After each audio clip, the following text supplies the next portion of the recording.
Alejandro Alemán, de Diario Plaza Juárez. Lo que yo quisiera preguntarle es este equilibrio entre los aranceles y los polos de desarrollo. ¿Cuántos empleos se espera o se estima que los 15 polos de desarrollo generarían para no tener que tomar este tipo de medidas de poner aranceles, que a final de cuentas impactan en la inflación, así sea 2 o 3 puntos porcentuales? Lo que está pasando es que está haciendo más caros los productos a los consumidores, que somos todos. Eso finalmente sí es un hecho, que los aranceles no es la mejor medida para el nivel de vida de la población. Gracias. ¿Quieres contestar? Bueno, mira, estamos estimando, desde luego que siempre hay que medir con mucho cuidado el efecto inflacionario de cualquier arancel. Aranceles tenemos en la mayor parte de estos casos. Lo que está haciendo es incrementarlos, no es que no tuvieran. Como tenemos estimado cuál es el diferencial con el precio de referencia, es decir, más o menos con lo que les cuesta producir cada cosa, sabemos que el impacto que va a tener al final es de 0.2 aproximado. ¿Por qué? Pues porque tienen un margen muy grande de inventario. Y sabemos entonces que si tú repercutes exactamente lo que es el arancel, pues vas a perder mercado. Entonces los vas a obligar a seguir vendiendo casi al mismo precio para tener una condición más pareja en la competencia. Es decir, si tú tienes un producto que el precio de referencia son 10 pesos y te lo están vendiendo el 6, quiere decir que en inventarios ya tienen un número muy grande, porque si no estarían perdiendo una gran cantidad de dinero. Entonces van a tener que participar en el mercado ajustando o reduciendo el diferencial de precio que tienen y que les permiten tanto inventarios como otras cosas. Puede ser que tengan subsidios, retorno de impuestos, porque de lo que se trata es de ganar mercado a cualquier costo. Entonces, si me estoy explicando. Entonces, no hagas una repercusión lineal del precio en el producto final. Además, hay muchas cosas distintas. Una cosa son bienes intermedios y otra cosa son bienes terminados. Entonces, yo pensaría, mi cálculo es que, por ejemplo, en materia de vehículos, de los vehículos que estamos importando de Asia en particular, no estimamos que vaya a haber un aumento muy grande en el precio. ¿Por qué? Porque su objetivo estratégico es ganar mercado. Entonces, te lo están mandando a un precio demasiado bajo que nos está haciendo mucho daño. Lo que los vas a obligar es a competir en una condición menos ventajosa respecto a nuestra propia industria manufacturera. No sé si me expliqué y fui claro. Tienen tal diferencial que pueden absorber el impacto, es lo que estoy diciendo. La gran mayoría de los productos. Ahora, ¿cuál es la otra opción? Pues tu opción es, si el costo de los últimos 2 años fueron 150,000 empleos y el de este año pudiera llegar a ser 350,000, ¿cuál sería el plan B si no diseñas aranceles que establezcan una condición competitiva más equilibrada de nuestra industria con la industria de afuera? Pues no tendrías opciones, seguirías perdiendo empleos. Por ejemplo, la industria manufacturera, la industria automotriz, si tú permites que pase lo mismo que la industria del calzado, no va a ser fácil que recuperes esos empleos, porque además tienes un entorno más complejo para exportar. O sea, hoy en día tenemos más reglas y restricciones para exportar industria automotriz que lo que era hace algunos años. Me refiero a nuestra industria en México. Entonces, por eso tenemos que proteger. Acero igual. Hay una sobreproducción en Asia del 60% en la industria del acero. Entonces, la pregunta es, bueno, si no queremos subir los aranceles en ninguna proporción, pues van a acabar con nuestra industria siderúrgica. Adiós. ¿Por qué? Pues porque tienes una sobreproducción del 60%. Entonces te van a vender a lo que puedan y a lo que les compres y el precio que les digas te lo van a vender. ¿Y entonces qué va a suceder? Pues vas a desmontar las plantas mexicanas que nos ha costado décadas establecer. Son industrias que implican grandes inversiones de capital y mucho tiempo. Entonces, es una medida, considero, preventiva, sensata. Ahora, ¿qué tan grande es o amplia es en nuestro comercio exterior? México es una de las economías más abiertas del mundo. No estamos planteando cambiar sustancialmente esa posición. Estás afectando más o menos el 8% del total de tu comercio en importaciones. Nada más. ¿Por qué? Porque es quirúrgico.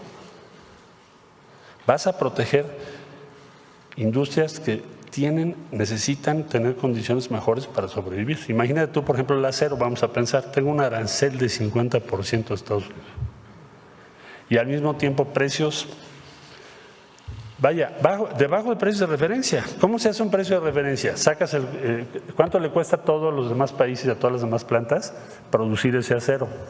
Y te da un precio de referencia, un promedio, con un máximo y un mínimo. Están 60, 40, 35% abajo del precio de referencia. Evidentemente, nuestra industria no va a poder sobrevivir en esas condiciones. Entonces, esa es la lógica. 350,000 empleos, bajo impacto en inflación. Ahora, nos dijo la presidenta, escuchen a la industria, consulten al Congreso para que tengamos el menor impacto inflacionario posible y no perjudiquemos actividades económicas que sean relevantes. Por eso se hizo un proceso tan largo, desde septiembre hasta diciembre. Si la presidenta no hubiese tomado esa precaución, pues lo sacamos de un día a otro. ¿Y qué sucedería? Pues que a lo mejor habría muchas empresas o actividades que, como no tuvieron oportunidad de decirte, oye, esos son los detalles, por ejemplo, autopartes. Pues escuchó a toda la industria automotriz, a la industria de autopartes, y nos dijeron, bueno, estas autopartes no las podemos reemplazar tan pronto, quizá en un plazo un poquito más largo. Entonces, por eso se accedió a muchas cosas que se sugirieron. Ese sería el resumen. 350,000 empleos, tengámoslo en mente, porque puede ser cualquiera de nosotros, no es una teoría. No los vamos a poder reemplazar si permitimos que se pierdan. Y también no es justo que se haga. No es justo, porque no son las mismas condiciones de competencia. Entonces, sí tenemos una obligación de proteger a la industria nacional, pequeña, mediana y grande, que tenga condiciones justas. Cuando sean justas, si alguien te compite y te produce algo mejor y te gana, ok. Pero es como en el deporte. Si alguien está haciendo trampa, pues no se vale, ¿no? Ese es. Por eso, secretario, pero el tema es que está hablando de 350,000 empleos contra una política que nos anunciaron desde el inicio del sexenio de crear 15 polos de desarrollo, que supongo que crearán por lo menos más de 350,000 empleos. No sé cuántos se piensen crear. Entonces, nada más para terminar el planteamiento, es por eso que no supondría que no tendríamos por qué estar metiendo aranceles cada vez que la industria o los empleos se ven en peligro. Gracias. Tú decías que la otra opción sería… No, es que una va con la otra. Tienes que proteger tu industria, por ejemplo, la industria manufacturera y automotriz, y al mismo tiempo tienes que buscar inversiones para crear nuevos empleos. Entonces, los polos de desarrollo…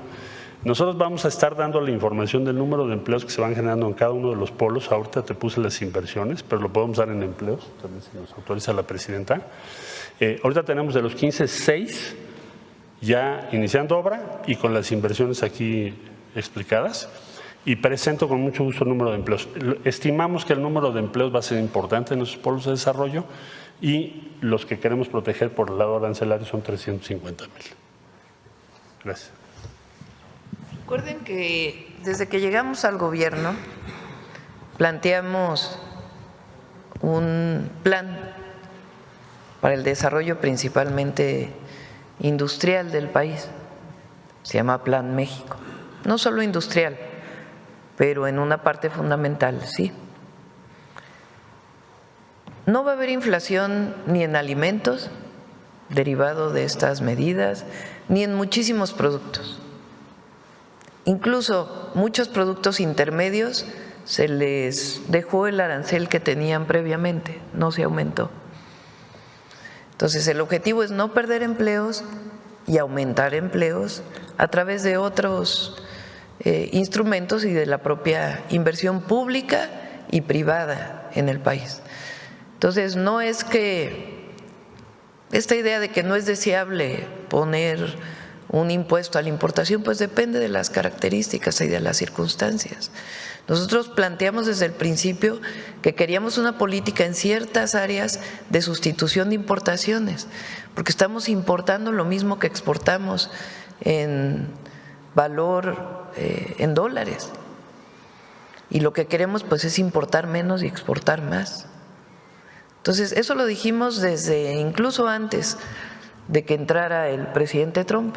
Planteamos el Plan México desde que entramos al gobierno. Entonces, están los polos de bienestar, polos de desarrollo económico para el bienestar, pero hay muchas otras inversiones que no tienen que ver con los polos.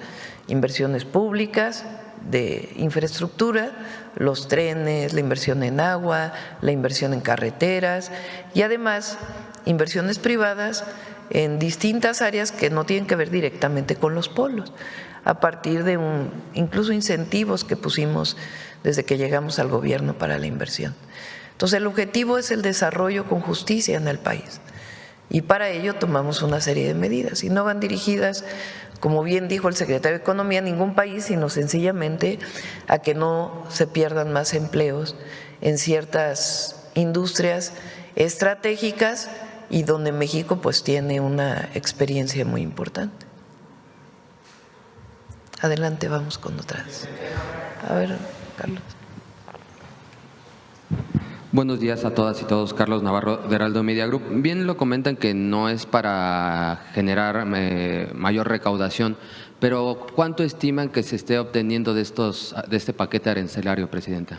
Pues son alrededor de 30,000 millones más o menos. ¿Anuales? Anuales, sí.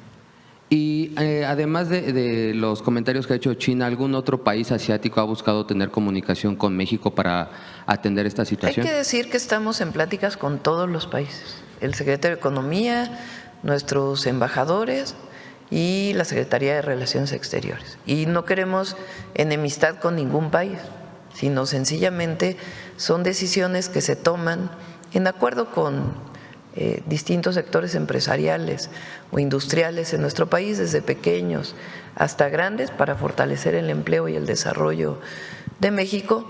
Y en todos los casos tenemos diálogo con Corea del Sur, con China, con Vietnam. Bueno, Vietnam es parte de otro tratado comercial que tiene México, pero con todos los países estamos en pláticas.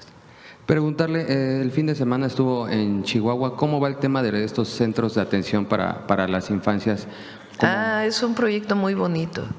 A ver si hay fotografías del CECI. Recuerden que desde que estuve en campaña planteamos, ¿qué nos pidieron las mujeres de la maquila? Guarderías para poder dejar a sus hijos. Esa fue la demanda principal. Estuve en reuniones con mujeres de la maquila, particularmente en Ciudad Juárez.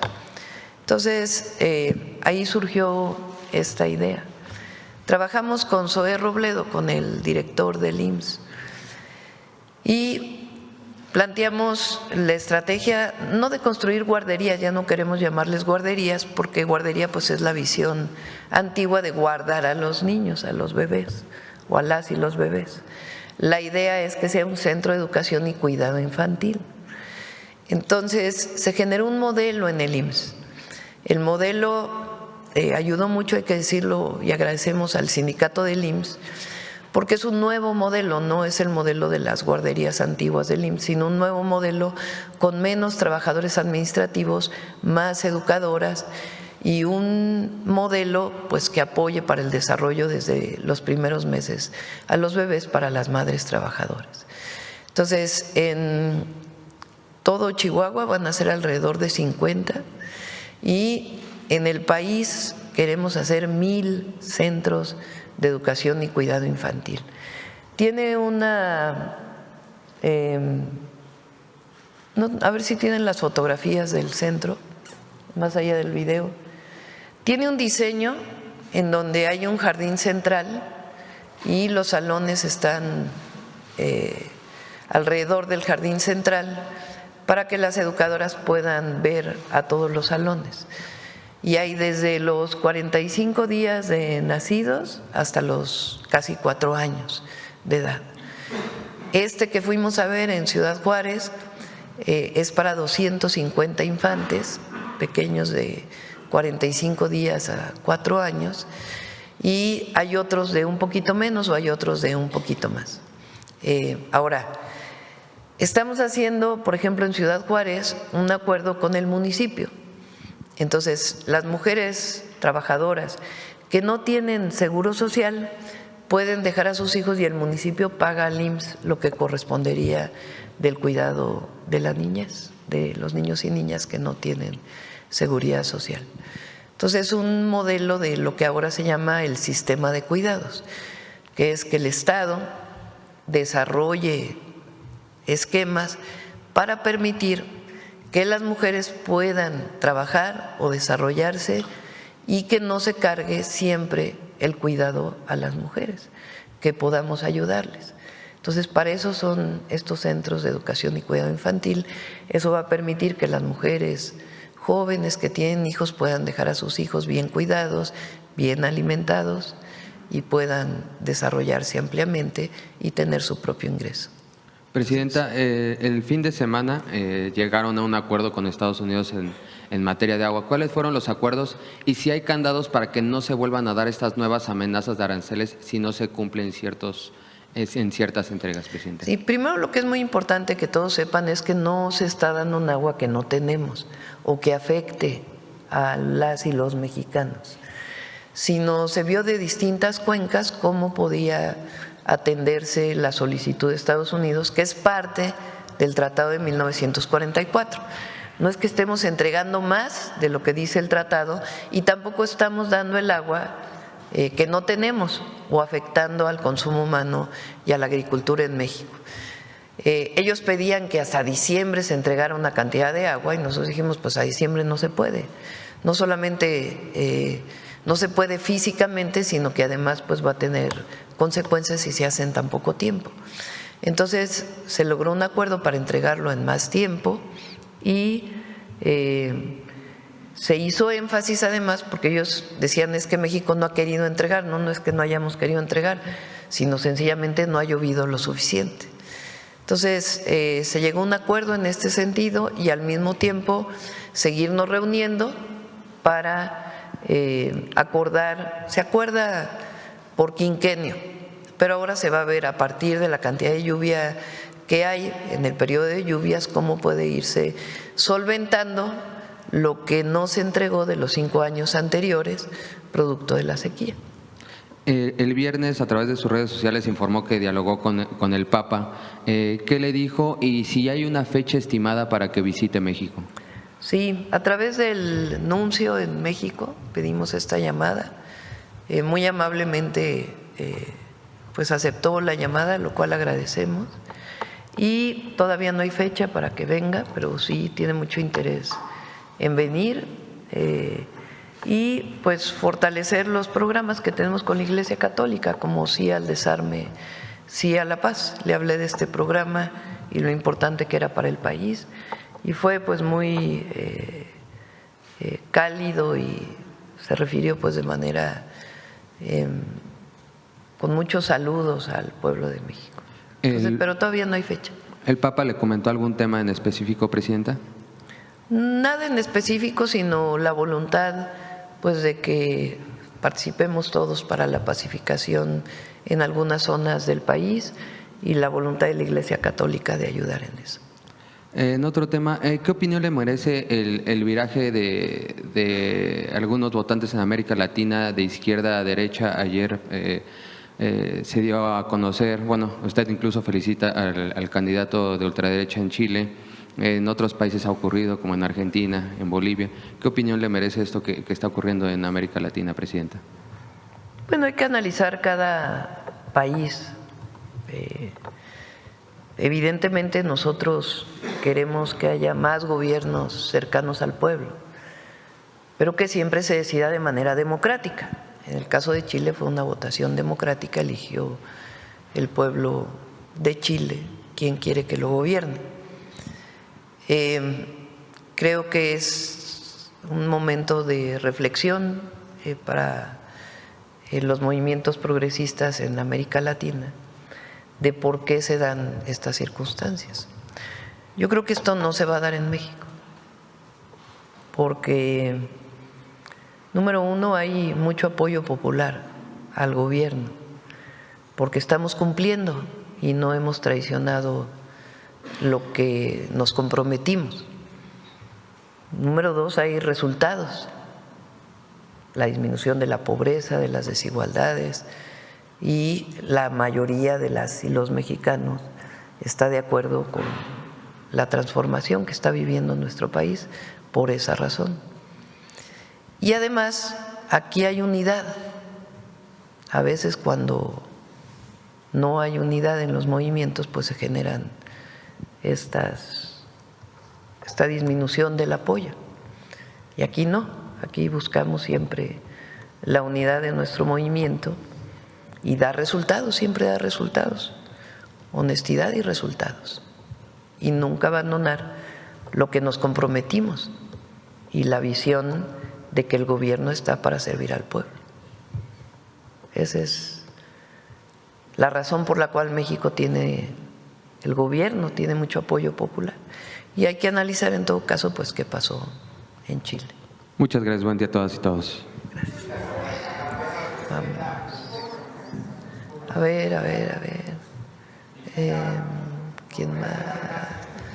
A ver, el compañero de aquí atrás y luego vamos adelante. Hace mucho que no preguntaba hasta. Gracias, buen día, presidente. Oscar Zamudio para Sagacín. En el tema de los aranceles, saber a partir de cuándo estarían surtiendo efecto y si son solamente para Asia o si son para todos los países. Son para los países con los que no tenemos acuerdo comercial. Ese es. Ahí Marcelo puso varios. Hay un cuadrito. Son algunos de los países con los que tenemos acuerdo comercial del lado izquierdo y del lado derecho, con los que no tenemos acuerdo comercial. Digamos que se aplicarían estos nuevos aranceles para los países que aparecen del lado derecho de la tabla. Sí, y hay características que tiene la propia Secretaría de Economía. Si se producen, por ejemplo, vehículos aquí, tienen ciertas posibilidades para disminuir aranceles. Entonces, lo que estamos buscando es fortalecer la industria nacional. ¿A partir de cuándo estarían surtiendo efecto estos aranceles Es para los primero de países? enero, ¿verdad? 1 de enero. En ese sentido, presidenta, y haciendo referencia a lo que comentaba de fortalecer el mercado interno, en el caso de Aerolínea estaría siendo una de las estrategias que servirían para cuidar estos empleos. Y pues, ¿en qué va ese tema de Aerolínea? ¿Cuándo podremos conocer el nuevo modelo y saber en dónde estaría ubicada la planta? Estuvimos en Puebla, en el Tecnológico de Puebla. Ahí están trabajando cerca de 70 profesores, investigadores, hombres y mujeres, en el desarrollo de Aerolínea. Aerolínea tiene una característica que es un mini vehículo, es decir, no compite con los grandes vehículos de pasajeros o con vehículos más pesados o transporte público. Es un mini vehículo que está pensado para las ciudades mexicanas, eléctrico, con ciertas características. El objetivo es que ya esté listo el prototipo a mediados del próximo año y la producción en serie a principios, en el primer trimestre del 2027. Esa es la idea. Y en todo caso, pues su nicho, claro que cualquiera lo puede comprar para su transporte individual, pero el nicho es mucho para sustituir mototaxis y transporte de carga menor, como por ejemplo el del centro histórico, centros históricos de ciudades, en fin, es un mini vehículo, esa es la característica.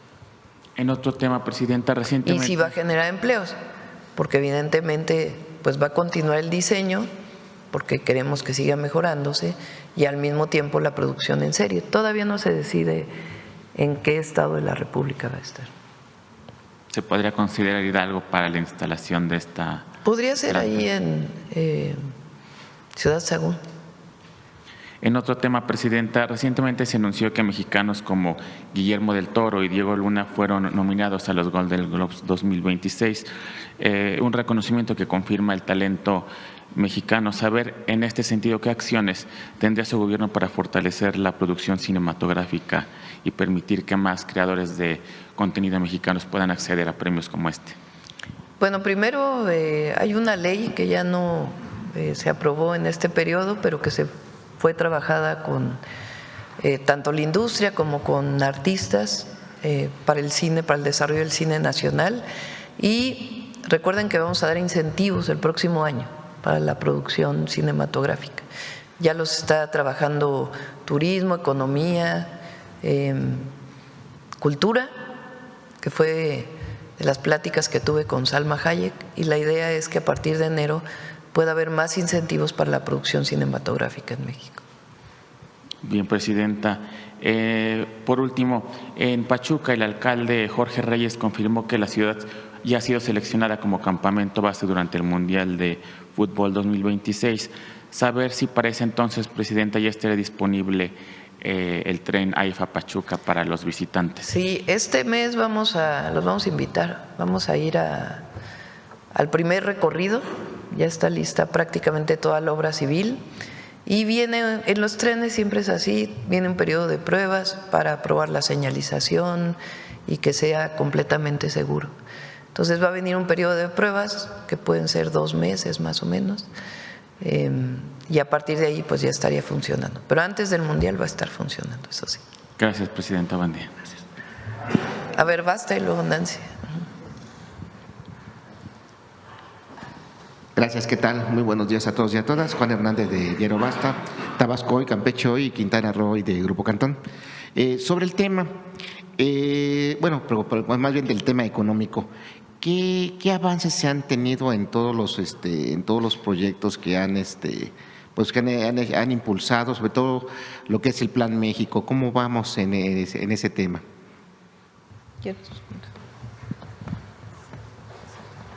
Sobre todo el portafolio de negocios. Como tú sabes, mencionaba yo en la presentación que el objetivo del Plan México es elevar la proporción de inversión nacional, aumentar nuestros contenidos nacionales. ¿Qué avances tenemos? Bueno, además de todos los planes que se han venido anunciando aquí en la mañanera, de infraestructura, de trenes, los polos de desarrollo, muchos dijeron, no, pues no van a avanzar, pues ahí van, sí van a avanzar, van en tiempo y forma. El portafolio de inversión, tenemos más de 297,000 millones de dólares confirmados, no hemos tenido sustituciones o cancelaciones, sino más bien adiciones. Entonces yo diría que el Plan México con sus diferentes contenidos está en tiempo y forma. Afortunadamente lo tenía ya la presidenta previsto antes de que iniciara el gobierno, de manera que no estamos actuando por la impronta de los acontecimientos, sino conforme un plan. Por ejemplo, estos aranceles están vinculados al plan porque tenemos que proteger esos 350,000 empleos. Y pues estamos aquí informándoles cómo vamos avanzando en cada uno de los rubros. Los polos de desarrollo en particular es otra de las importantes inversiones que estamos realizando. Son complejos, pero estamos afortunadamente, como acabo de informarles a ustedes, ya en enero, febrero, marzo, el 26 tendremos 6 de los 15 polos a su plena capacidad y en el segundo trimestre tendremos a los restantes 9. Entonces yo diría que vamos en tiempo y forma. Digamos, en un porcentaje de avance, ¿de cuánto estaríamos hablando ahorita en el primer año? Estamos conforme a lo previsto en cada uno de los rubros que nos planteamos, porque son diferentes objetivos. Bueno, sería Gracias a ti. Primer tema. En un segundo tema, presidenta, preguntarle sobre esta, bueno, aunque ya respondió algo sobre esta gira que ha venido realizando en diversas partes del país. ¿Cuál han sido ahorita las principales peticiones, demandas que le ha hecho la población? Ayer daba cuenta usted que fue le cayó de sorpresa a un hospital del IMSS y bueno, luego de inmediato en varios medios de comunicación pues ironizaron o empezaron ahí a manejar campañitas negras, ¿no? Pero realmente lo que se ha visto es que usted ha estado recorriendo todo el país, ha estado escuchando a la gente, ha estado a pie a tierra, pues así por todos lados, ¿no? ¿Qué es lo que ha recogido? ¿Cómo planea cerrar este año en lo que es en su agenda de trabajo? Bueno, este fin de semana estuvimos en Guadalupe y Calvo, en la Sierra Tarahumara. Ahí entregamos o digamos que restituimos, porque en realidad esas tierras siempre fueron de el pueblo Ódami. En la Sierra Tarahumara hay varios pueblos, no solamente los rarámuris. Esta zona es una zona boscosa. Guadalupe y Calvo es el municipio, uno de los municipios que está en el sur, que hace frontera con Sinaloa y con Durango. Y ahí entregamos tierras y decidí abrir pues la asamblea que teníamos para poder escuchar a la gente, que es lo que había planteado en el plan de justicia para los pueblos de la Sierra Tarahumara. Ahí hablaron principalmente de caminos. Se requiere restaurar varios caminos que durante muchos años no han tenido repavimentación y más caminos artesanales. La Sierra Tarahumara son alrededor de personas, de pueblos originarios, quizá como 100,000 personas que viven ahí. Y viven en pequeñas comunidades, pequeñitas comunidades apartadas. Entonces lo que piden son caminos artesanales también para poder mejorar la comunicación. Algunas comunidades no tienen todavía electricidad, entonces piden la electrificación. Y también ahí hay un problema porque hay centros de salud, pero luego los médicos, si no son de las comunidades, no se quieren quedar en la comunidad, entonces hay mucha rotación.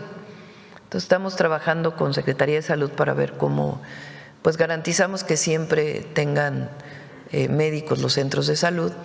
Pidieron algunos otros centros de salud también. Ahí se hizo un programa para que los niños puedan quedarse en la escuela durante toda la semana y después regresen a sus comunidades para que no tengan que estar yendo y viniendo. Entonces pidieron que se fortaleciera este programa y también telesecundarias, que ahora les llamamos los ciberbachilleratos, telebachilleratos, que ahora les llamamos ciberbachilleratos. Entonces tomamos nota y vamos a cumplir. Es una zona pues muy pobre del país, de pueblos originarios que hace mucho tiempo migraron a las montañas, como muchos otros pueblos. Por cierto, esto dice el presidente López Obrador en su libro Grandeza, de cómo durante la colonia muchos pueblos indígenas que tenían grande producción en los valles, por la persecución, por el exterminio, por la dominación, se fueron a las montañas. Y es parte de la historia de los pueblos de la Sierra Tarahumara. Entonces vamos a trabajar ahí. Después estuvimos un día antes estuvimos en Santa Gertrudis. Es un campo militar que tiene la superficie más o menos de la Ciudad de México. Ahí tienen criadero de caballos de la raza Santa Gertrudis, el ejército, y también criadero de ganado con producción tecnificada. Y pues visitamos también ahí a las familias que viven en Santa Gertrudis. Entonces después fuimos a la Sierra Tarahumara y de ahí nos fuimos hasta Ciudad Juárez. Ahora sí que fuimos del sur de Chihuahua hasta el norte. Y ahí fuimos a una preparatoria que estamos abriendo. Ay, miran lo felices que están los chavos y las mujeres y hombres, los jovencitos, las jovencitas, adolescentes. De las nuevas preparatorias es de verdad un momento de mucha alegría. Ahí estamos haciendo un cebetis había una demanda de 2,000 jóvenes y vamos a hacer para 4,000 porque todavía se requieren más. La demanda originaria era 2,000, pero vamos a hacer 4,000 porque se requiere porque se inscribieron a la escuela 4,000. Entonces ahora hay 2,000 y vamos a hacer más edificios para que sean 4,000. Y es pues muy bueno, porque de otra manera los jóvenes, ahí también hablamos con los jóvenes, dijeron que de otra manera no iban a poder estudiar la preparatoria. Y de ahí fuimos al Centro Libre para Mujeres, que es muy simbólico porque es Ciudad Juárez, que es uno de los lugares de mayor violencia contra las mujeres. Ahí abrimos un centro libre y luego al otro día pues ya abrimos el CECI. Y vamos a seguir visitando hasta fin de año. El próximo año vamos a iniciar con visitas para hacer el gabinete de seguridad en algunos estados. Jueves, viernes, haremos las mañaneras allá, ya les vamos a decir la agenda, pero vamos a iniciar haciendo el gabinete de seguridad en los estados con mayor problemas de seguridad. Y pues a seguir, se van a inaugurar muchos hospitales en enero, carreteras, y ahí vamos, trabajando. Bueno, dos últimas preguntas más. Uno,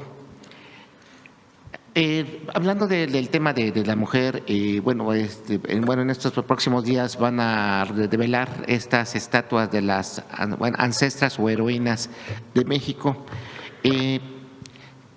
¿Nos puede exponer qué implica esta justicia?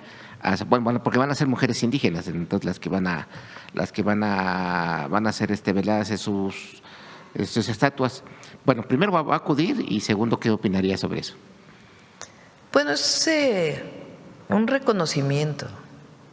Ahora, fíjense, estoy leyendo nuevamente El laberinto de la soledad por aquello de Malintzin. Y lo que pasa, hablaba de la mexicaneidad y el valor negativo, vamos a decirlo así, que pone en Malintzin y lo que significó, de acuerdo con Octavio Paz, el momento de la conquista o de la invasión española y la conquista. Porque es una visión, desde mi perspectiva y desde la perspectiva de muchas mujeres, pues de cuando se escribió ese libro, y una visión a las mujeres o de las mujeres.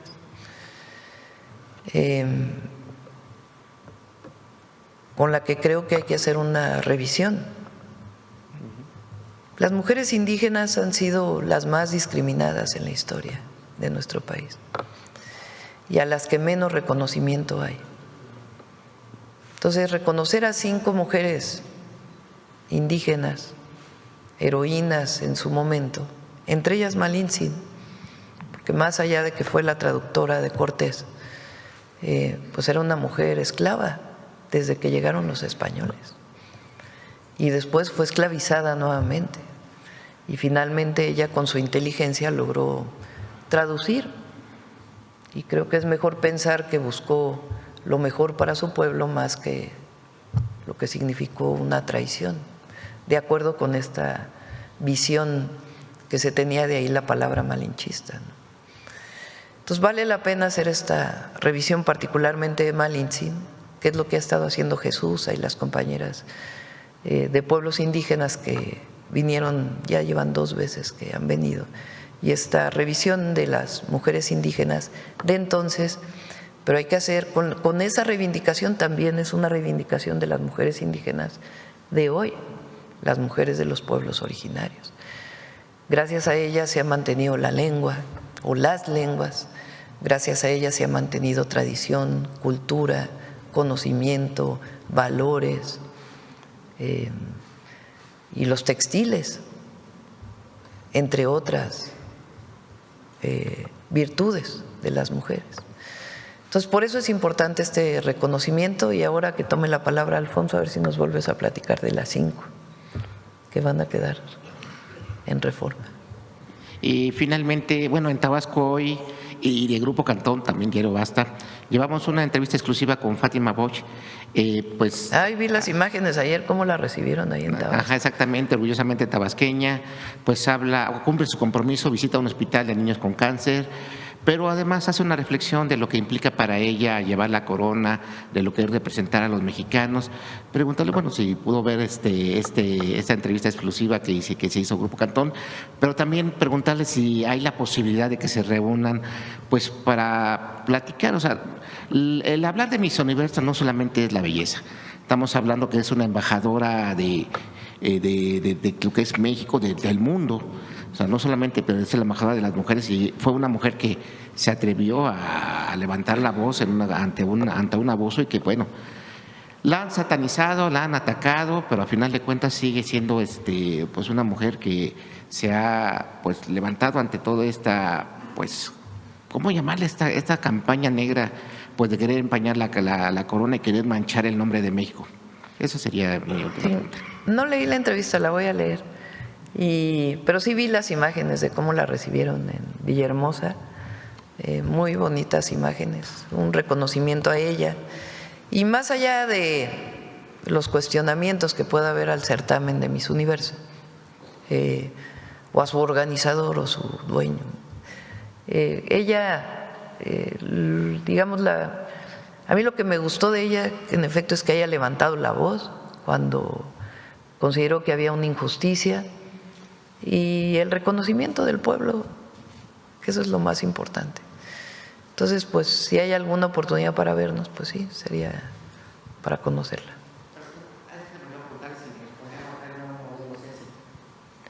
Sí, es lo que decía. A ver, ¿tienes las fotos?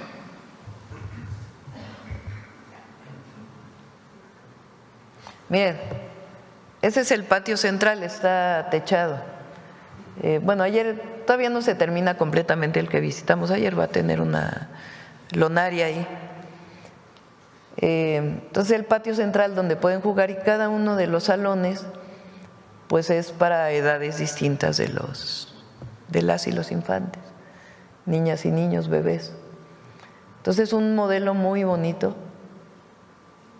A ver si tienes alguna otra. Ese es, por ejemplo, el salón ya para los que comen,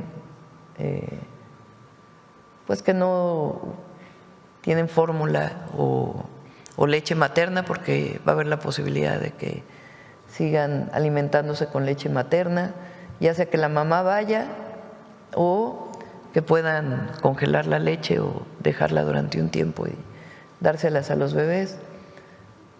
Entonces realmente es un espacio muy, muy digno, muy seguro, y las educadoras pues muy capacitadas.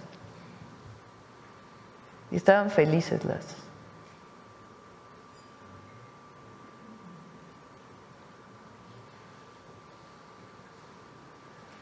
Está una pequeñita que se lleva un carrito.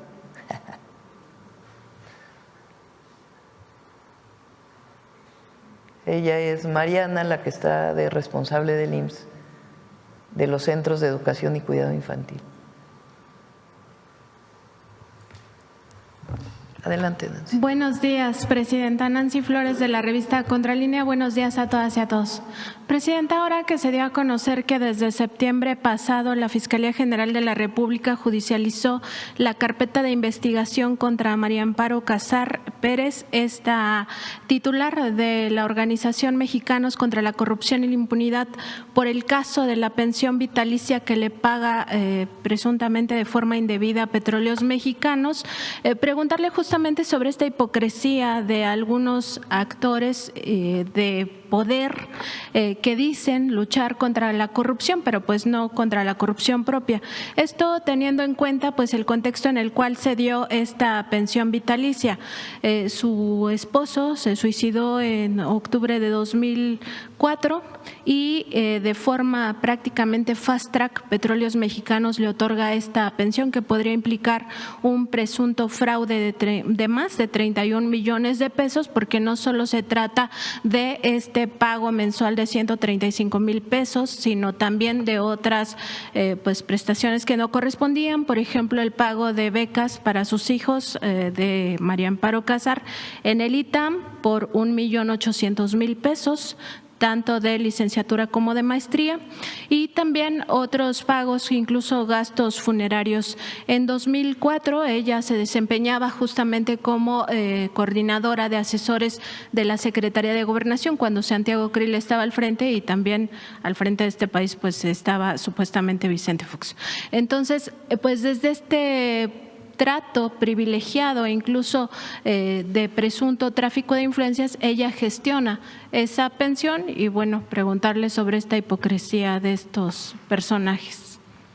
Bueno, fue un caso que se hizo público con el presidente López Obrador,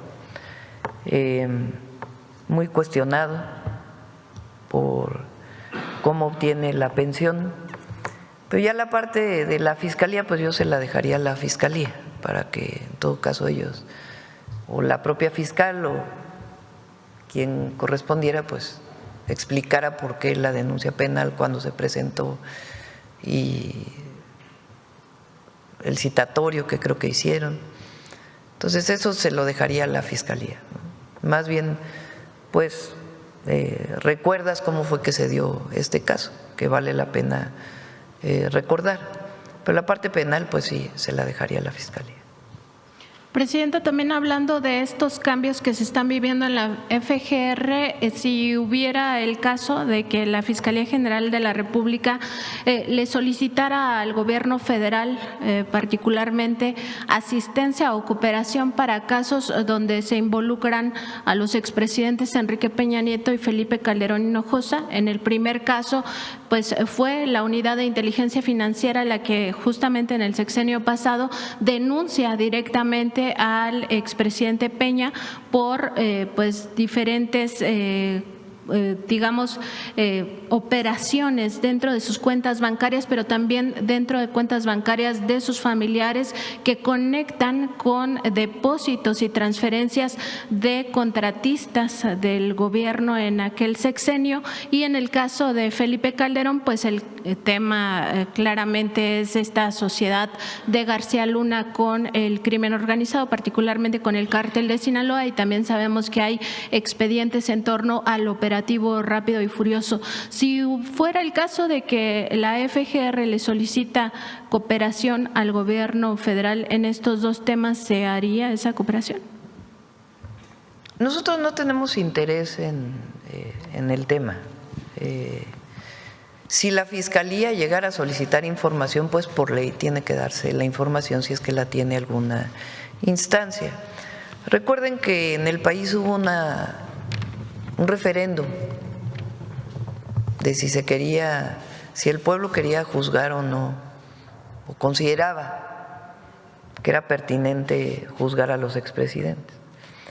Ahí la mayoría dijo que sí, pero no se alcanzó la votación que se requería para poder hacerla vinculante.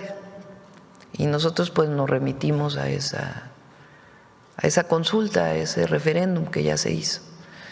Si la Fiscalía, que es autónoma, tuviera algún caso en donde solicitar información al gobierno, pues se tiene que dar, porque es obligación del gobierno darla frente a una petición. Pero nosotros nos quedamos con el referéndum de entonces, y más bien lo importante es hacia adelante garantizar la honestidad siempre en el uso de los recursos públicos. Presidenta, también la semana pasada, el martes concretamente, ocurrieron dos conferencias de prensa que dejan al descubierto, pues en parte también esta desesperación que viven grupos de derecha y de ultraderecha. Una de esas conferencias la encabezó el empresario Claudio X González Guajardo. En ella pues presenta ya su iniciativa de reforma electoral, que prácticamente es la voz de la oligarquía pidiendo una sobrerepresentación de sectores de derecha y sectores conservadores y oligárquicos. Y en la otra conferencia llama la atención que quienes la encabezan son dos expresidentes del IFE-INE, primero Lorenzo Córdoba Vianello y segundo Leonardo Valdés Zurita. Además estuvo otro alto exfuncionario del INE, justamente del periodo de Lorenzo Córdoba, que es Edmundo Jacobo. Estos 3 personajes, junto con otros opositores, presentan que ya cumplieron 200 asambleas para formar lo que quieren, que es un partido político de derechas. Este partido se llama Somos México, y en estas 2 conferencias tienen coincidencias en que pues se tiene que frenar esta democratización también de las instituciones electorales y que pues de alguna manera frenar lo que ellos dicen que es dar más poder al poder, que evidentemente es una visión antidemocrática. Les sigue molestando que el pueblo decida la forma de su gobierno. Y aquí la pregunta, presidenta, pues es saber su opinión sobre estos intentos golpistas que buscan restarle al pueblo su derecho a elegir libre, democrática e informadamente pues la forma de su gobierno. Bueno, ellos tienen derecho a presentar una propuesta. Buscaron firmas y presentan una propuesta. Voy a ser muy franca, no la he visto, la propuesta que presentaron. Y también nosotros nos vamos a reunir en la comisión que se fundó para la reforma electoral ya en estos días, porque ya terminaron los foros, porque el objetivo pues es recibir de la gente cuál era la propuesta para la reforma, y pues estaríamos haciéndola pública a principios del próximo año. Quizá mediados de enero, algo así, estaríamos haciendo pública la propuesta. Yo lo he planteado, el que primero nosotros concebimos la democracia como la definió Lincoln, un gobierno del pueblo, por el pueblo y para el pueblo. Si las minorías deben tener representación, aunque no alcancen una diputación de manera nominal, pues también me parece bien.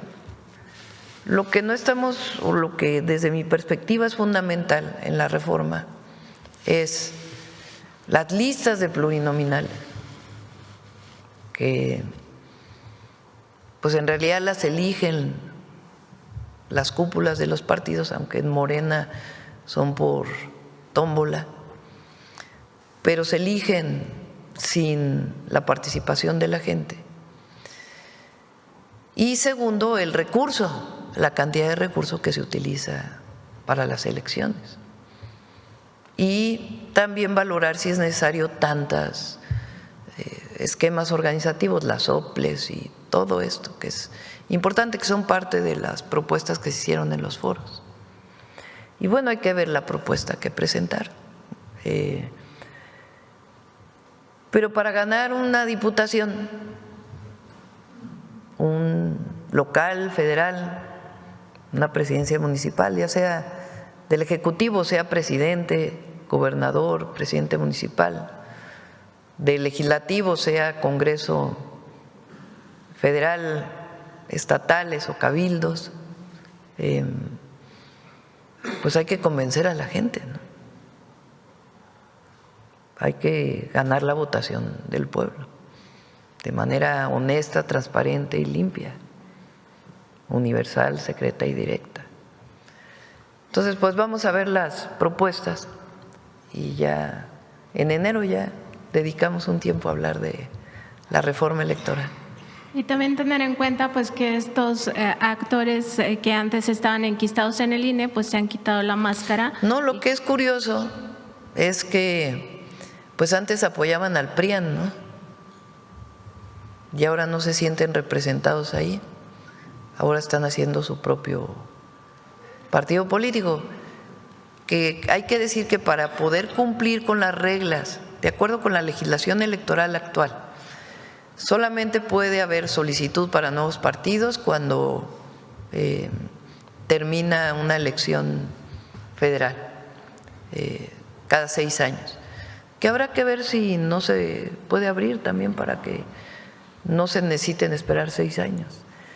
Y tiene que cumplir con el número de asambleas y con afiliados, son las 2 cosas. Y hasta donde entiendo, hay 2 o 3 grupos que más o menos han ido cumpliendo con lo que se solicita. Y al final el INE tendrá que decidir, de acuerdo con la revisión que se haga, si tienen posibilidad de participar en la elección del 27. ¿Qué características tienen los nuevos partidos? Lo conozco porque pues fuimos parte de el registro de Morena como partido político en el 2015. Entonces, en el 2027 los nuevos partidos, si cumplen con lo que se solicita en la legislación y es aprobado por el INE, tienen que participar solos en la elección y tienen que obtener al menos el 3% de la votación. Si no obtienen el 3%, pues aunque hayan cumplido con todos los requisitos, pues no se le da el registro para poder participar después en el 2030. Pero de inicio tienen que participar solos y obtener al menos el 3% de la votación, con la legislación actual. Presidenta, en otro tema, el pasado 1 de diciembre se publicó en el Diario Oficial de la Federación el acuerdo para crear la Unidad Nacional de Operaciones Estratégicas adscrita a la Secretaría de Seguridad y Protección Ciudadana, que es un cuerpo de agentes facultados para organizar, dirigir y también para realizar pues no solo investigación, sino también persecución de delitos a partir de información de inteligencia, información estratégica y de análisis. Es decir, que este cuerpo pues hará algunas operaciones especiales y pues de alguna manera hará el trabajo que hasta ahora venían haciendo la Guardia Nacional, la Sedena y la Marina. Preguntarle si el secretario Omar García Harfuch pudiera explicarnos por qué pues se consideró necesario tener un grupo de este tipo y también cómo se irá transparentando la actuación de esta unidad. Recuerden que cuando llegamos le dimos a la Secretaría de Seguridad y Protección Ciudadana la facultad de hacer investigación e inteligencia para la seguridad pública. La Secretaría de Seguridad y Protección Ciudadana tiene el Centro Nacional de Inteligencia, lo que antes era el CISEN, hoy es el Centro Nacional de Inteligencia. Antes se dedicaban a perseguir a la oposición, ahora pues el Centro Nacional de Inteligencia por ley tiene como su principal función la seguridad nacional. Además está la Secretaría de la Defensa Nacional con el Ejército, la Fuerza Aérea y ahora la Guardia Nacional, y la Secretaría de Marina Armada de México. Nosotros le dimos la capacidad a CNI de hacer investigación para la seguridad pública. Es distinta la seguridad nacional, la seguridad interior y la seguridad pública. Y consideramos nosotros pues que el principal problema hoy en nuestro país tiene que ver con seguridad pública, vinculada con los grupos delincuenciales o la delincuencia organizada. Entonces no tenía la atribución formal el CNI más que en términos de la seguridad nacional, ahora ya la tiene para la seguridad pública. Y estos agentes están muy vinculados a CNI y a la propia Secretaría de Seguridad. Se abrió una convocatoria y están trabajando. Y trabajan de manera coordinada con la Guardia Nacional, con la Defensa, con la Marina. Pero además son coadyuvantes del Ministerio Público. Porque en México el único que puede detener a un delincuente que no sea en flagrancia es el Ministerio Público. Si hay una flagrancia en el momento, puede ser detenida por un policía o incluso hasta por un ciudadano. Pero la policía formalmente no puede detener a un ciudadano a partir de una investigación posterior. ¿Quién tiene esa atribución? El Ministerio Público, a través de su policía de investigación. Entonces, Guardia Nacional, los agentes de la Secretaría de Seguridad y Protección Ciudadana o la Secretaría de Marina o cualquier policía estatal, pues cuando detiene a alguien, después, si no hay flagrancia, pues tiene que haber una carpeta de investigación y una orden de un juez para una orden de aprehensión que determine a quién se detiene. Entonces, estos agentes no actúan solos, sino es una coordinación de CNI que tiene sus propios equipos, Guardia Nacional, Defensa, Marina, y por eso se hace un solo sistema de inteligencia e investigación del Estado mexicano para la seguridad pública. Y eso nos ayuda pues a coadyuvar con el Ministerio Público para que haya más órdenes de aprehensión que puedan ser determinadas por un juez. Gracias, Presidenta. Finalmente, preguntarle si hay algún tipo de avance o de hallazgo adicional en torno a estos casinos que podrían estar vinculados a delitos como lavado de dinero, fraude y también pues todo el tema de que estarían también relacionados con factureras y evasión fiscal. Y también si la Secretaría de Gobernación sí podría informar cuántos permisos o concesiones existen, cuáles de ellos están vigentes u operando, y por supuesto también el tema de cuándo se entregaron, en qué sexenio particularmente se entregaron y quiénes son las empresas que los detentan. Sí, tenemos ese pendiente para que venga Rosa Isela. Y está en investigación de la UIF, los casinos que se les congelaron las cuentas. Y en el momento en que, digamos, termine una parte de la investigación ya se puede dar mucho más información. Gracias, Presidenta. Gracias. A ver, por acá, por acá, por acá. A ver, aquí.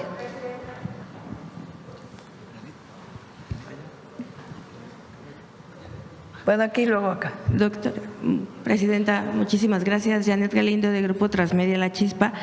En primera instancia, preguntarle si es posible, ¿cuántas, nos hablaba ahorita el secretario de Economía de este cuidado de 350,000 empleos, pero también quisiera saber ¿cuántos tratados son los que tiene México en total en el mundo? Obviamente, pues el más conocido pues es el norte, ¿no?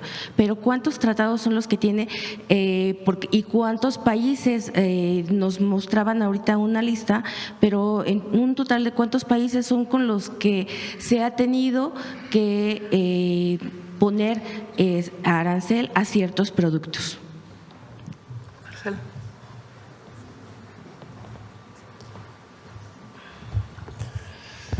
$14 tratados.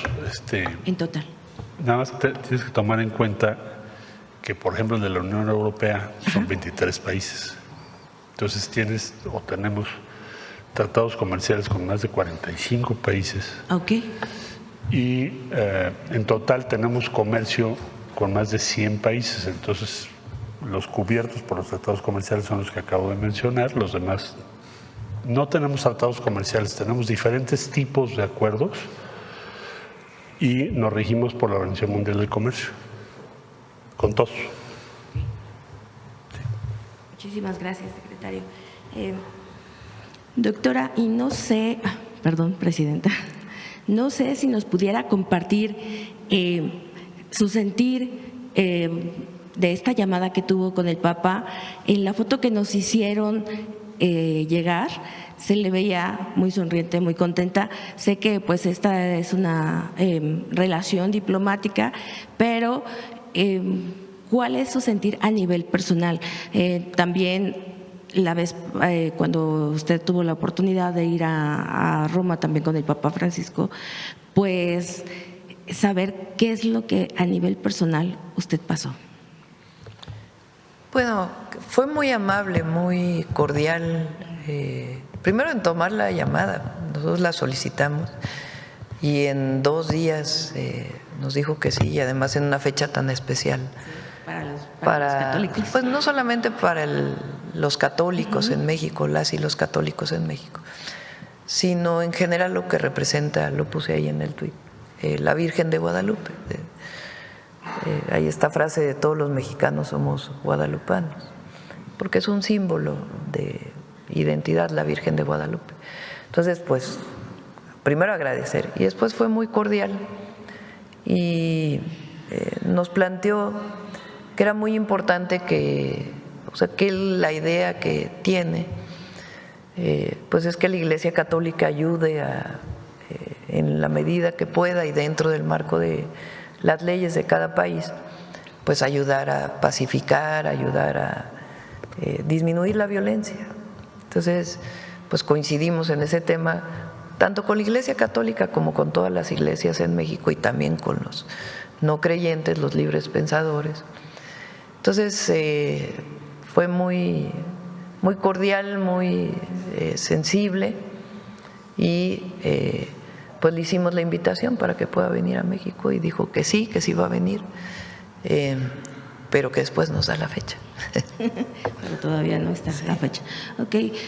Presidenta, también preguntarle cómo va a pasar este fin de año, cómo se va a celebrar. Ya nos había adelantado que pues vamos a no sé si vamos a venir a la conferencia 24 y el día 31. Por lo pronto, 24 es miércoles, ¿no? El 24 es miércoles. Pues a lo mejor el miércoles sí, ¿no? Sí, venimos a conferencia. Les puse las caras. A ver, les veo las caras, que digan. Bueno, 25, 26 es no. Ok. Vamos a hacer puente. Ajá. Y pues tampoco ¿Y sería primero? Primero y 2, ¿no? Porque es jueves y viernes, ¿no? Sí. Entonces vamos a dar vacaciones a la fuente periodística de Presidencia. Pero usted va a seguir trabajando. ¿O usted va? Tal vez me tome unos días del 25 al 27. Todavía no sabemos. Ayer justo estábamos platicando con mi esposo a dónde íbamos. No se puede. No, unos 2, 3 días. Y después el 31 pues ya lo pasaríamos con la familia, con el nieto. La alegría del hogar. Pues sí. Bueno, pues muchísimas gracias, Presidenta. Y pues finalmente hay un mensaje que le envían para agradecer un grupo de 6 empresas mexicanas del servicio de taxis que dan servicio en el aeropuerto de la Ciudad de México. Le mandan un mensaje de agradecimiento por su intervención para que a partir de hoy haya dado inicio un proceso en la mesa de trabajo con autoridades aeroportuarias y que les permitirá esto escuchar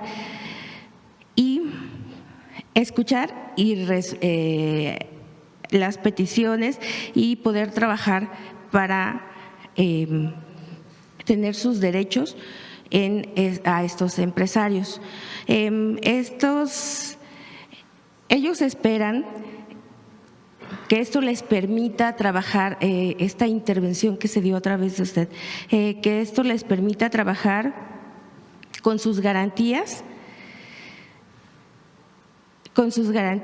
y respetuosos, especialmente bajo la coordinación de sana competencia y con ello poder ver por los más de 2,000 familias que son las familias que representan.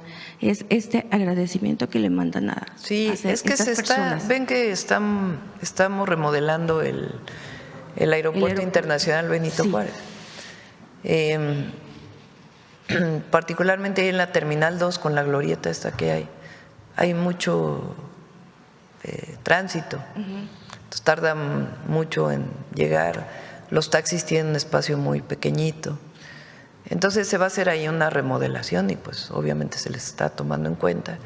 Y también este tema de las aplicaciones telefónicas y los taxis, pues que también tienen que tener la opinión de todos para poder tomar acuerdos de manera colectiva y no imponer nada.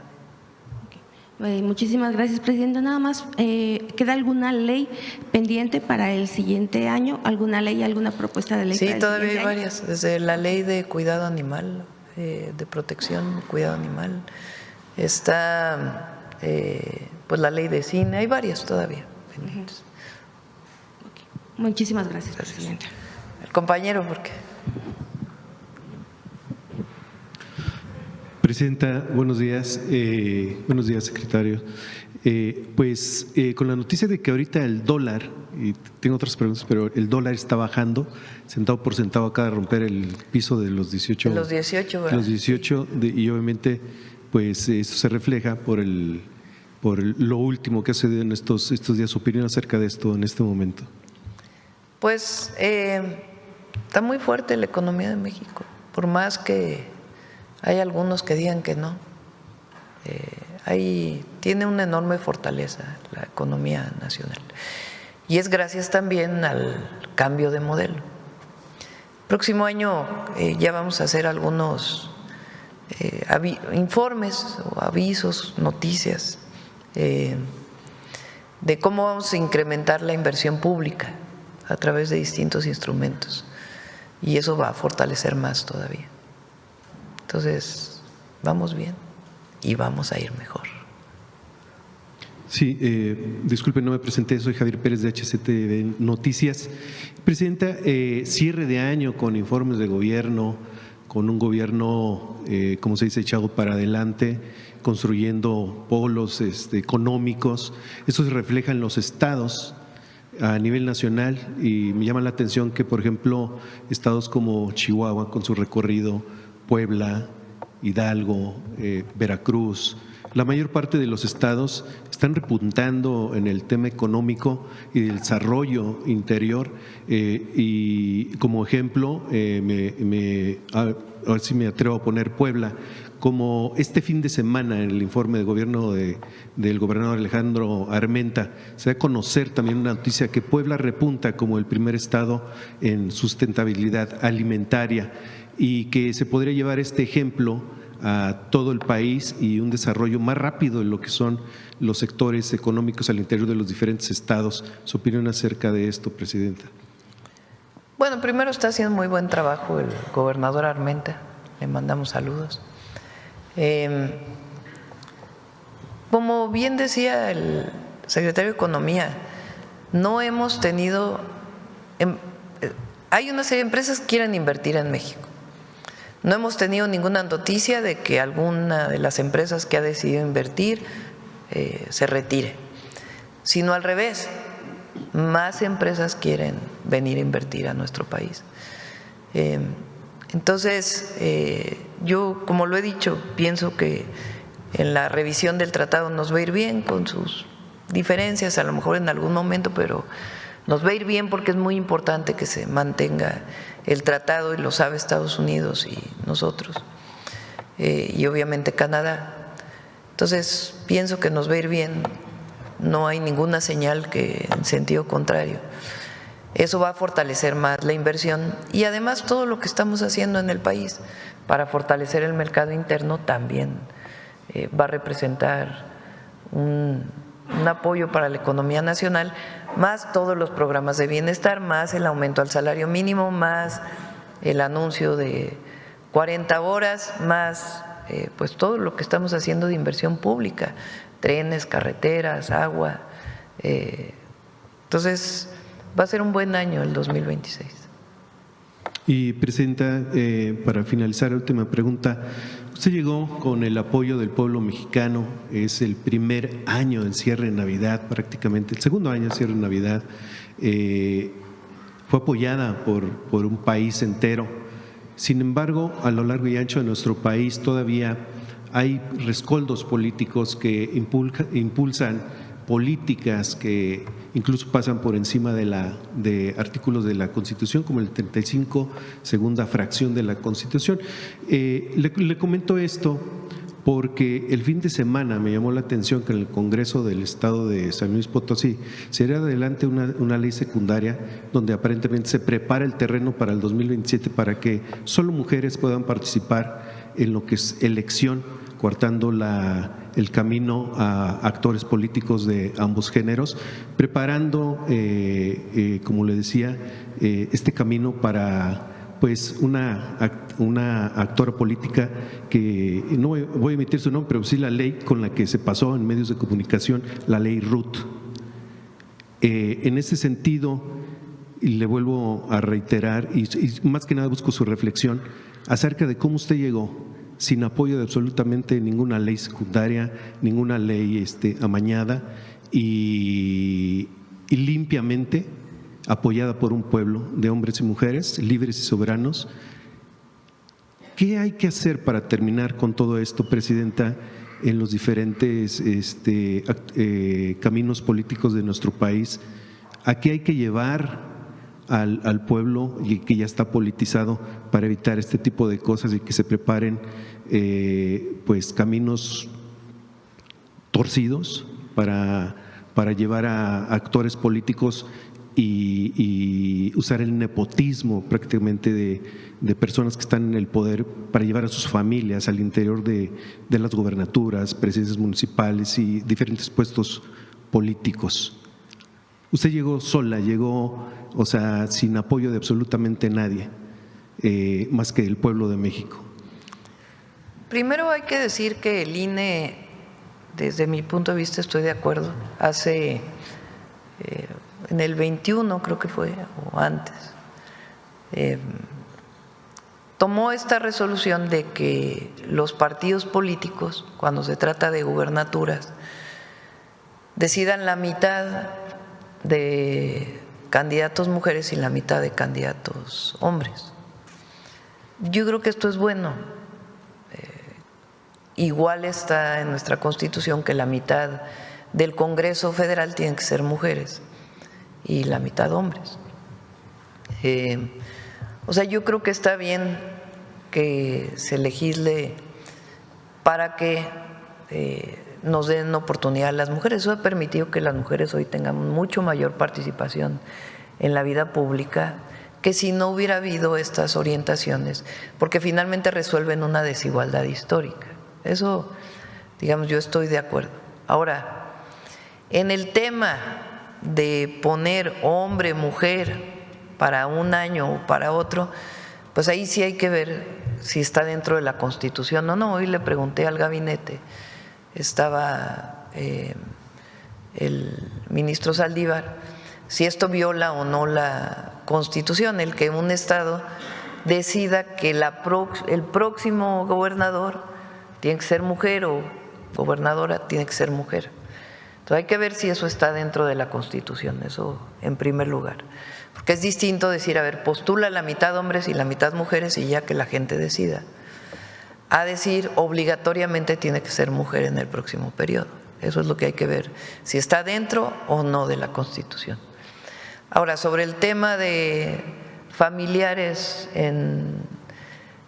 que consecutivamente tengan la elección, ustedes saben mi opinión. De hecho, ya se aprobó en el Congreso que para el 2030 no puede haber familiares directos hasta el cuarto nivel que puedan ocupar el mismo puesto de elección popular. Tendrían que esperarse un tiempo para volver a ocuparlo. Y en el caso de Morena dijeron que lo harían así desde el 27.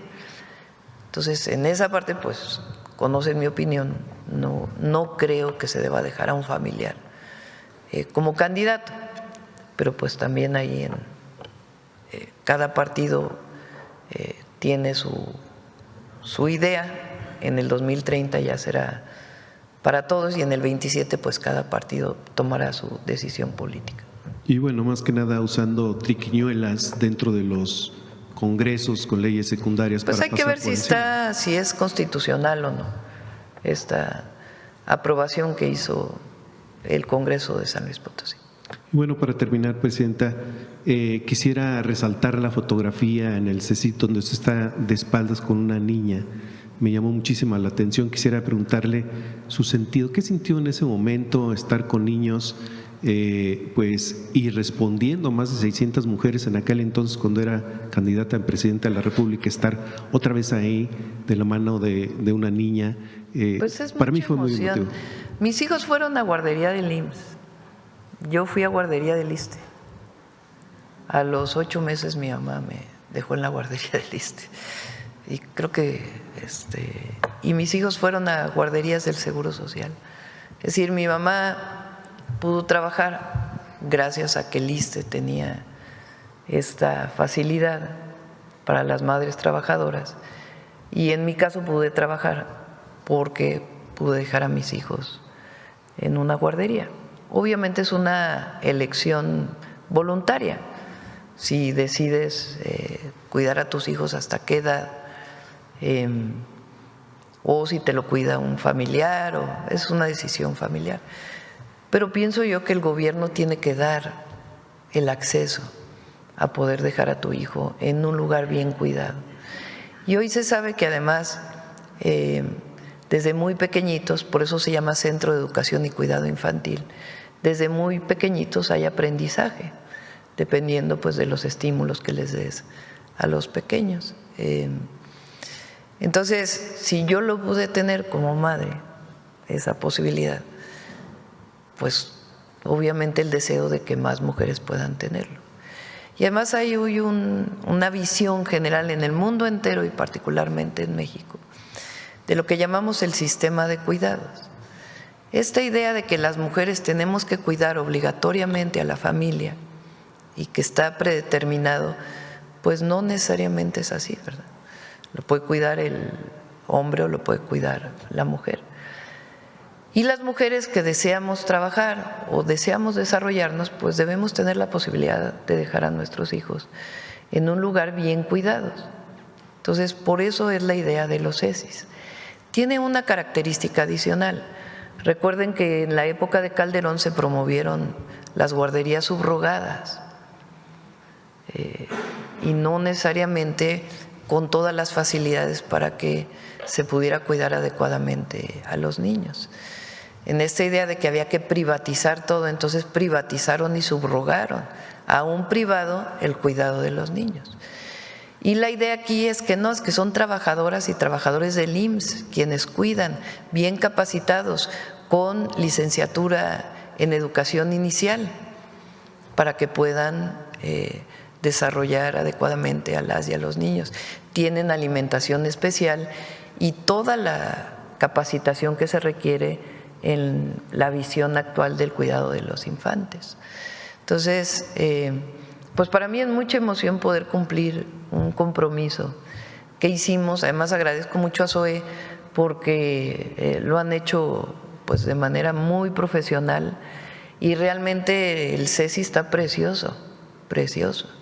Y las mujeres pues estaban emocionadísimas. Muchas mujeres de la maquila son migrantes, llegan a Ciudad Juárez, a Tijuana, a otros lugares de la frontera, o llegaron hace tiempo y no llegan con el apoyo familiar, no se van con la abuela o no se van con el apoyo familiar. ¿Por qué migran? Pues porque allí había empleo. Y muchas de ellas incluso son madres solas, que están criando a sus hijos solos. Entonces, la desesperación de las madres, que muchas veces tenían que dejar a los pequeñitos solos en su casa, muy pequeñitos, porque pues tienen que trabajar para darles de comer y cuidarlos. Entonces, el que esté en los CECIS pues es algo extraordinario. Yo espero que cumplamos con los 1000 y que siga habiendo más.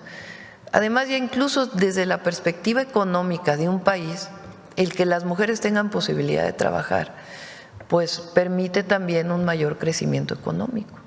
Y para la mujer, pues es la posibilidad de tener la autonomía económica, que te permite pues una independencia que de otra manera no podrías tener. Y siempre es voluntario, obviamente es de acuerdo si la mujer lo desea hacer o no, pero que tenga esa posibilidad.